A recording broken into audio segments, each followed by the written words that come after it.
पुरी के जगन्नाथ मंदिर में उस दिन सुबह की आरती से पहले अचानक अफरा तफरी मच गई। एक पुजारी की घबराई हुई आवाज पूरे मंदिर में गूंज उठी, भगवान जगन्नाथ के मुकुट से मयूर पंख गायब है। देखते ही देखते मंदिर में भीड़ जमा हो गई। लोग एक दूसरे से पूछने लगे कि ऐसा कैसे हो सकता है। और फिर धीरे धीरे सबकी नजर मंदिर में काम करने वाली एक बूढ़ी दादी और उसके 8 साल के नाती दुगू पर टिक गई। वो दादी बरसों से उसी मंदिर में झाड़ू पोछा और सेवा का काम करती थी। उम्र लगभग 70 साल थी, कमर झुकी हुई रहती थी, हाथ अक्सर कांपते थे, लेकिन मन बहुत साफ था। लोगों के लिए वो बस एक काम करने वाली बुढ़िया थी, मगर दादी के लिए वही मंदिर उनका घर था। वहीं वो रहती थीं, वहीं खाती थीं और वहीं उनका पूरा जीवन बीत रहा था। दादी की पूरी दुनिया बस उनका नाती दुगू था। दुगू के माता पिता कई साल पहले एक सड़क हादसे में गुजर गए थे। तब से दादी ही उसकी माँ भी थी और पिता भी। दुगू दिन भर मंदिर के आंगन में खेलता रहता, घंटियों की आवाज से बातें करता और भगवान जगन्नाथ को देखकर मासूमियत से मुस्कुरा देता। वो अक्सर दादी से पूछता कि भगवान की आंखें इतनी बड़ी क्यों हैं, तो दादी हंसकर कहती थी कि ताकि भगवान सबको देख सके। उस दिन शाम के समय जब आरती होने ही वाली थी, दुगू अचानक भगवान के सामने रुक गया। उसकी नजर भगवान जगन्नाथ के मुकुट पर लगी मयूर पंख पर टिक गई और उसी पल उसने दादी से जिद पकड़ ली कि उसे वही पंख चाहिए। दादी घबरा गई और उन्होंने समझाने की कोशिश की कि वो भगवान का पंख है, लेकिन दुगू रोने लगा, जमीन पर बैठ गया और कहने लगा कि उसे वही चाहिए। दिन भर की थकान, भूख और बच्चे के आंसू देखकर दादी का दिल पसीज गया। मंदिर बंद होने का समय हो रहा था। दादी भगवान के सामने बैठ गई। हाथ जोड़कर उन्होंने मन ही मन कहा कि ये बच्चा पहले ही सब कुछ खो चुका है। अगर इसके चेहरे की मुस्कान उनके एक पाप से लौट सकती है तो वो पाप उन्हें मंजूर है। उसी पल दादी को ऐसा लगा जैसे भगवान जगन्नाथ की पलकों में हल्की सी हरकत हुई हो, मानो उन्होंने इजाजत दे दी हो। कांपते हाथों से दादी ने मयूर पंख उतारा और दुगू को दे दिया। दुगू खुशी से उछल पड़ा, हंसने लगा और खेलने लगा। दादी ने सोचा कि सुबह होने से पहले पंख वापस रख देंगी, लेकिन उम्र और दिन भर की मेहनत की वजह से उनकी आंख लग गई। सुबह जब मंदिर खुला तो पुजारी ने जैसे ही भगवान को देखा, वो चिल्ला उठा कि मयूर पंख नहीं है। मंदिर में हड़कंप मच गया और लोगों को तुरंत याद आया कि रात को वहाँ सिर्फ वही दादी थी। दादी को बुलाया गया और उससे पहले कि वो कुछ कह पाती, दुगू को सामने लाया गया। उससे पूछा गया कि क्या दादी ने पंख लिया था। दुगू मासूम था, उसे चोरी और जिद का फर्क नहीं पता था। उसने सिर हिलाकर फां कह दिया। बस इतना सुनते ही लोग भड़क उठे और दादी पर चोरी और भगवान के अपमान का आरोप लगाने लगे। मंदिर की समिति बैठी और फैसला सुनाया गया कि दादी की उम्र और सेवा को देखते हुए उन्हें सजा नहीं दी जाएगी, लेकिन दादी और दुगू अब मंदिर में नहीं रह सकते, क्योंकि ये मंदिर की मर्यादा का सवाल है। दादी के पास कोई और घर नहीं था। फिर भी वो रोती हुई दुगू का हाथ पकड़कर मंदिर की सीढ़ियों से नीचे उतर गई। दुगू रास्ते भर पूछता रहा कि वो भगवान के घर से क्यों जा रहे हैं, लेकिन दादी के पास कोई जवाब नहीं था। उस रात सड़क किनारे ठंड में दादी बैठी रही। दुगू उनके आंचल में सिमटकर सो गया। दादी ने 2 दिन से कुछ खाया नहीं था। ऊपर से ठंड, अपमान और बच्चे की चिंता ने उनकी ताकत छीन ली। सुबह जब दुगू उठा तो दादी नहीं हिली।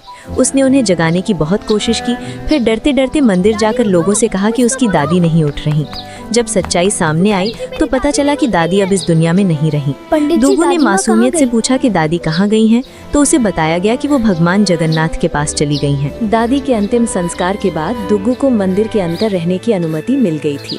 बाहर से देखने वालों को लगा कि अब सब ठीक हो जाएगा, अब बच्चा भगवान के घर में सुरक्षित है, अब उसे कोई दुख नहीं होगा। लेकिन सच्चाई ये थी कि मंदिर के भीतर रहते हुए भी दुगू पहले से ज्यादा अकेला हो गया था। दादी के जाने के बाद वो हर सुबह उसी जगह बैठता जहां वो झाड़ू लगाया करती थी।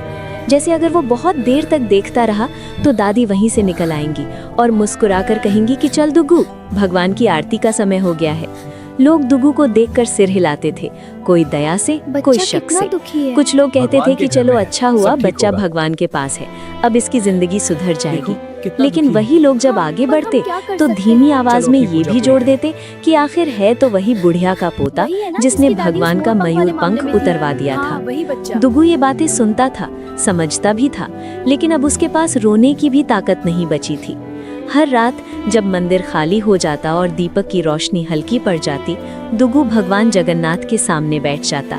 उसे लगता था कि अब दादी भगवान के पास है, अब भगवान जरूर उससे बात करेंगे। वो धीरे धीरे पूछता था कि दादी ठीक तो है, उन्हें ठंड तो नहीं लग रही, और क्या वो उससे नाराज तो नहीं है। हर रात उसे लगता था कि आज जवाब मिलेगा, आज कुछ अच्छा होगा, लेकिन हर बार उसे सिर्फ खामोशी मिलती थी। और वो खामोशी उसके दिल को और ज्यादा भारी बना देती थी। एक दिन मंदिर में बहुत भीड़ थी। एक बड़े व्यापारी ने भगवान की भक्ति में एक कीमती हीरा अर्पित किया। सबको लगा कि भगवान की महिमा और बढ़ गई है, मंदिर का मान और ऊंचा हो गया है। दुगु भीड़ में खड़ा ये सब देख रहा था। उसे लगा शायद भगवान आज खुश है, शायद आज कुछ अच्छा होगा। लेकिन उसी भीड़, उसी हड़बड़ी में वो हीरा फूलों के टोकरी में गिर गया और किसी को पता भी नहीं चला। अगले दिन जब हीरे का जिक्र हुआ और वो नहीं मिला तो मंदिर में वही पुरानी हवा लौट आई। सवाल उठने लगे, आवाजें तेज होने लगी और बिना किसी सबूत के लोगों की नजरें फिर से दुगु पर टिक गईं। किसी ने कहा कि इतना मासूम दिखता है, लेकिन भरोसा नहीं किया जा सकता। किसी ने कहा कि खून में ही चोरी है। दुगु ने रोते हुए कहा कि उसने कुछ नहीं लिया, उसकी दादी भी चोर नहीं थी। लेकिन इस बार उसकी आवाज पहले से ज्यादा कमजोर थी, जैसे वो खुद भी अब खुद पर भरोसा खो रहा हो। तभी एक पुजारी दौड़ता हुआ आया और बताया कि हीरा मिल गया है, वो फूलों की टोकरी में था। बाहर से देखने वालों को लगा कि सब ठीक हो गया, सच्चाई सामने आ गई, बच्चा बच गया। लेकिन असल में उस पल दुगु के अंदर कुछ टूट गया था। उसे समझ आ गया था कि हर बार जब कुछ गलत होगा, शक उसी पर आएगा और उसकी दादी का नाम हमेशा चोरी से जोड़ा जाएगा। उस रात दुगु देर तक भगवान के सामने बैठा रहा। उसने पहली बार भगवान से कुछ मांगा नहीं, बल्कि बस इतना कहा कि अगर उसकी जिद की वजह से दादी को इतना दुख सहना पड़ा तो वो कभी खुश नहीं होना चाहता। उसे लगा शायद भगवान अब कुछ कहेंगे, शायद कुछ अच्छा होगा। लेकिन जवाब फिर नहीं आया और उसी चुप्पी में बिना किसी को पता चले एक बहुत बड़ा बुरा समय दुगु की जिंदगी में धीरे धीरे कदम रख चुका था। हीरे वाली घटना के बाद बाहर से देखने वालों को लगा कि अब सब समझ गए होंगे कि दुगु चोर नहीं है, कि अब मंदिर के लोग उसे अपनाएंगे, कि अब उसकी जिंदगी थोड़ा आसान हो जाएगी। खुद दुगु को भी पहली बार ऐसा लगा कि शायद भगवान ने सच्चाई दिखा दी है और अब हालात बदलेंगे। लेकिन सच्चाई इसके उलट थी। शक भले ही खत्म हो गया हो, पर भरोसा कभी लौटा ही नहीं। लोग अब सीधे कुछ नहीं कहते थे, मगर उनकी नजरों में वो अपनापन नहीं था जो एक बच्चे को चाहिए होता है। मुख्य पुजारी किसी काम से एक हफ्ते के लिए मंदिर से बाहर चले गए। उनके जाते ही दुगु पूरी तरह अकेला पड़ गया। अब ना कोई पूछता था कि उसने खाना खाया या नहीं, ना कोई ये देखता था कि रात को वो कहाँ सोया। कई लोगों को वो बोझ लगने लगा था, जैसे मंदिर पर एक ऐसा साया जो हर किसी को असहज कर देता हो।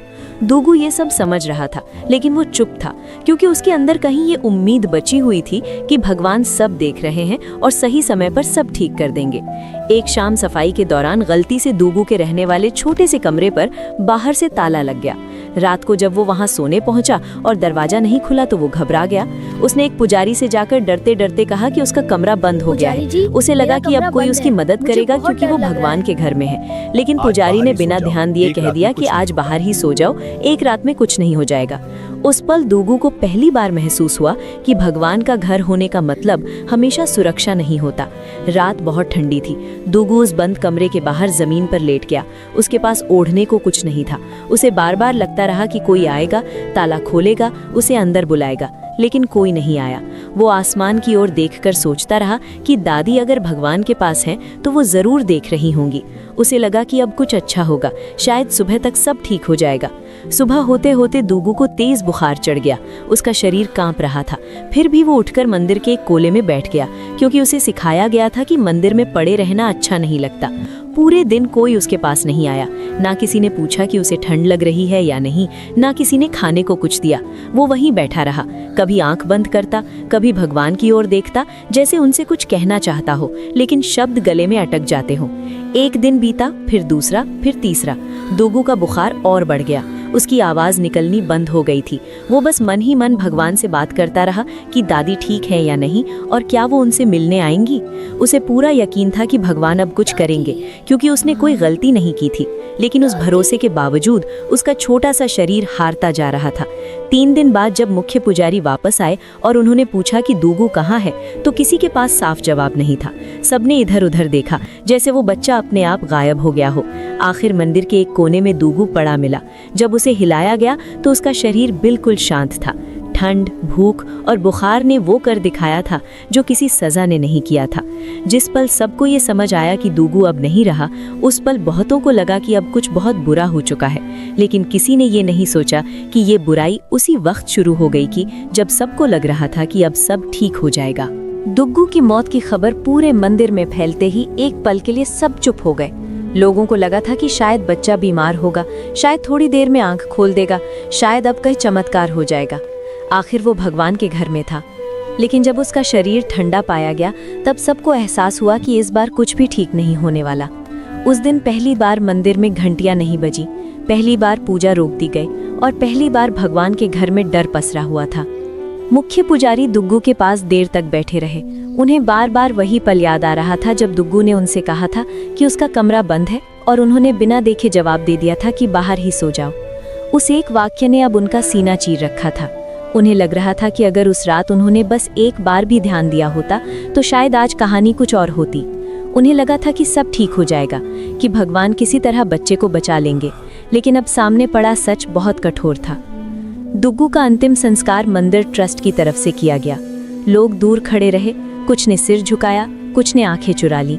हर किसी के मन में ये बात थी कि ये सिर्फ एक बच्चे की मौत नहीं थी, बल्कि एक ऐसी चुप्पी का नतीजा थी जिसमें सब शामिल थे। उसी दिन के बाद मुख्य पुजारी ने पूजा पाठ छोड़ दिया।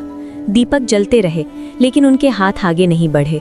आरती का समय आता और निकल जाता, लेकिन कोई आवाज नहीं उठती। धीरे धीरे ये बात पूरे पुरी में फैल गई कि मंदिर के मुख्य पुजारी अब पूजा नहीं करवा रहे हैं। लोग पूछने लगे कि अगर वही टूट गए हैं तो आम भक्तों का क्या होगा। कुछ लोगों ने कहा कि शायद भगवान नाराज है, कुछ ने कहा कि शायद पुजारी का विश्वास डगमगा गया है। सच ये था कि मुख्य पुजारी हर रात भगवान के सामने बैठकर एक ही सवाल दोहराते रहते थे कि अगर दुग्गू निर्दोष था तो उसे इतना दर्द क्यों सहना पड़ा। उन्हें हर बार लगता था कि आज जवाब मिलेगा, आज भगवान कुछ कहेंगे, लेकिन हर बार वही खामोशी मिलती थी। एक रात थककर वो वहीं गर्भगृह के सामने सो गए। उसी रात उन्होंने सपना देखा। उन्होंने देखा कि भगवान जगन्नाथ के पीछे दुग्गू और उसकी दादी बैठे हैं। दादी शांत थीं, उनके चेहरे पर कोई शिकायत नहीं थी और दुग्गू खेल रहा था, हंस रहा था, जैसे उसे कभी ठंड, भूख या अपमान का एहसास ही न हुआ हो। मुख्य पुजारी रोते हुए बोले कि प्रभु, आपने बच्चे को क्यों नहीं बचाया, आपने मुझे क्यों नहीं रोका। तब भगवान जगन्नाथ ने कहा कि दुग्गू यहाँ सजा भुगतने नहीं आया था, वो यहाँ आईना दिखाने आया था। वो सबको ये बताने आया था कि भगवान के घर में भी अगर इंसान इंसान की परवाह नहीं करेगा तो नियम और पूजा सब खोखले हो जाते हैं। भगवान ने कहा कि खुद को दोषी मानकर टूट जाना आसान है, लेकिन सही रास्ता ये है कि उस बच्चे की मौत बेकार न जाए। सपना टूट गया, लेकिन मुख्य पुजारी के अंदर कुछ बदल चुका था। उस सुबह लोगों को लगा कि शायद अब पूजा फिर से शुरू होगी, शायद सब सामान्य हो जाएगा। लेकिन असल में वो सुबह एक नए फैसले की शुरुआत थी, एक ऐसे बदलाव की जिसने पूरी पुरी की तस्वीर बदलनी थी। अगली सुबह जब मुख्य पुजारी ने मंदिर की समिति को बुलाया तो सबको लगा कि अब पूजा फिर से शुरू होगी, कि बीते दिनों की उदासी खत्म होगी और जिंदगी पहले जैसी हो जाएगी। लेकिन उस बैठक में जो हुआ उसने सबको हिला दिया। मुख्य पुजारी ने शांत आवाज में कहा कि अगर मंदिर भगवान का घर है तो वहां से किसी मासूम को ठंड और भूख में मरने के लिए बाहर नहीं जाना चाहिए था। उन्होंने कहा कि दुग्गू की मौत किसी एक इंसान की गलती नहीं थी, बल्कि उस सोच की गलती थी जिसमें नियम सबसे ऊपर थे और करुणा सबसे नीचे। कई लोग असहज हो गए। कुछ ने कहा कि जो हो गया वो हो गया, अब आगे बढ़ना चाहिए। सबको लगा कि अब मामला यहीं खत्म हो जाएगा, बस थोड़ी देर में सब सामान्य हो जाएगा। लेकिन तभी मुख्य पुजारी ने वो बात कही जिसकी किसी ने उम्मीद नहीं की थी। उन्होंने कहा कि अगर आज भी कुछ नहीं बदला गया तो भगवान की पूजा सिर्फ एक रस्म बनकर रह जाएगी। उसी पल फैसला लिया गया कि मंदिर के बाहर एक वृद्धाश्रम और एक अनाथ आश्रम बनाया जाएगा, ताकि फिर कभी कोई दादी सड़क किनारे ठंड से न मरे और कोई दुग्गू भूखा न सोए। लोगों को लगा कि ये सिर्फ एक घोषणा है, कि कागजों में बात लिख दी जाएगी और धीरे धीरे भूल भी जाएगी। लेकिन इस बार ऐसा नहीं हुआ। उसी हफ्ते काम शुरू हुआ। मंदिर की दीवारों के बाहर वो जगह बदलने लगी जहाँ पहले सिर्फ अनदेखे चेहरे दिखते थे। कुछ ही दिनों में वहाँ बुजुर्गों के लिए बिस्तर लगे, बच्चों के लिए रसोई जली और पहली बार मंदिर की सीढ़ियों पर बैठे अनाथ बच्चों को बिना मांगे खाना मिला। मुख्य पुजारी हर दिन वहाँ जाते, बच्चों के बीच बैठते, उन्हें दुग्गू और उसकी दादी की कहानी सुनाते। वो बताते कि कैसे एक मासूम जिद ने एक बुढ़िया पर चूरी का दाग लगा दिया और कैसे वही दाग पूरे समाज के चेहरे पर भी था। बच्चे चुपचाप सुनते और हर बार ये कहानी खत्म होने से पहले पूछते कि क्या दुग्गू अब ठीक है। पुजारी बस इतना कहते कि दुग्गू अब भगवान के घर में है और वहीं से देख रहा है कि क्या हम सच में कुछ बदल पाए हैं या नहीं। अब जब भी कोई भक्त भगवान जगन्नाथ के मुकुट की ओर देखता और मयूर पंख को देखता तो उसे सिर्फ एक आभूषण नहीं दिखता था, उसे एक बच्चे की मासूमियत और एक दादी की ममता याद आती थी। लोगों को धीरे धीरे समझ आने लगा था कि भगवान हमेशा चमत्कार से नहीं बल्कि इंसानों के फैसलों से काम करते हैं। कहा जाता है कि आज भी देर रात जब मंदिर में सन्नाटा होता है तो कुछ लोगों को ऐसा महसूस होता है जैसे कोई छोटा सा बच्चा भगवान के सामने बैठा उनसे बातें कर रहा हो। शायद वही दुगु जो अब किसी एक कहानी का हिस्सा नहीं बल्कि हर उस बच्चे की मुस्कान में जिंदा है, जिसे अब मंदिर की सीढ़ियों पर अकेले नहीं सोना पड़ता। और तभी समझ आता है कि उस दिन जो सबसे बुरा हुआ वही आगे चलकर सबसे बड़ा बदलाव बना, क्योंकि कभी कभी भगवान किसी को बचाकर नहीं बल्कि उसकी कुर्बानी से पूरी दुनिया को बदलते हैं। कहानी का सार बहुत कुछ समेटे हुए है। मैं बस यही कहूँगी कि हम सबके घर में बुजुर्ग माँ बाप, दादी और बाबा होंगे। जितना हो सके उनका ध्यान रखें, उनसे बात करें। पता नहीं कौन सी बात उनके साथ आखिरी हो, और जब आप अपने माँ बाप का ध्यान रखेंगे तो बच्चे भी आपको देखकर सीखेंगे। जीवन का सबसे बड़ा सबक यही है। जब हमें लगता है कि हम अपने बुजुर्ग माँ बाप या दादी बाबा की मदद कर रहे हैं, पर असल में वो हमारी मदद कर रहे होते हैं। जय जगन्नाथ। हम ऐसे ही समाज और बच्चों को बेहतर बनाते रहेंगे। कमेंट करिए आपने इस कहानी से क्या सीखा। आपके कमेंट से और लोग भी प्रेरित होंगे। जय जगन्नाथ भगवान की।